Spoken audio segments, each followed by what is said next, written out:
Bumalik po kami mga bossing ko, dito pa mga bossing ko sa Laia mga bossing ko sa may Blue Coral dahil napakalinis po dito mga bossing ko at tunay namang nagustuhan din ng aking anak mga bossing at aking mister mga bossing ko dahil malinis po dito at maganda ang ambience mga bossing.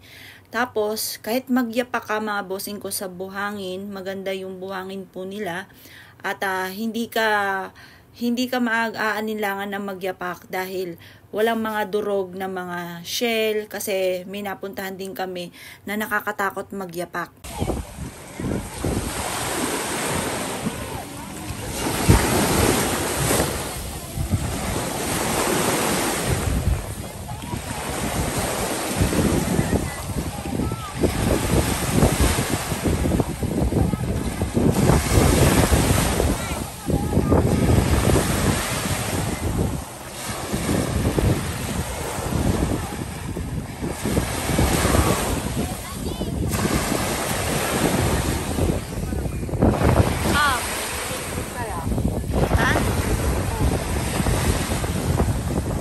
Na kaya?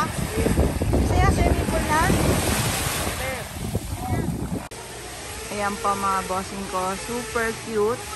Tapos dagdag pa sila ng dagdag ng mga magagandang ambience dito kung naririnig nyo yung maingay. Ayan, di ba ang ganda? Ang linis. Tapos ang mura pa niya kasi sa 1.4 kasama na yung pagkain. Kasi pag sa buffet po. Pagkatapos, balik ka pa, sobrang busog namin. Pagkatapos niyan mga bossing ko, yung mineral nila with full ice pa, kahit balik ka, hindi ka magugutom dito sa Blue Coral.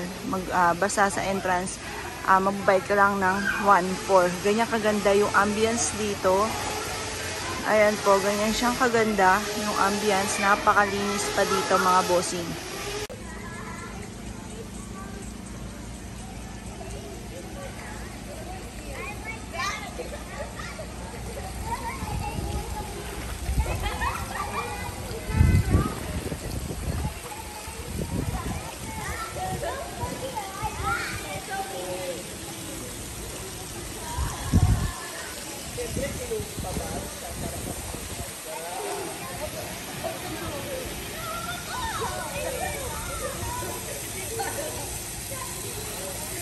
Tignan nyo po dito mga bossing ko, napakaganda ng ambience mga bossing.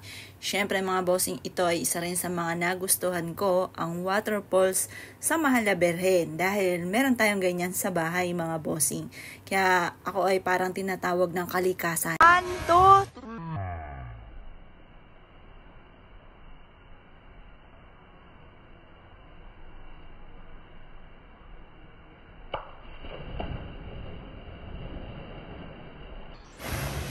1, 2, 3.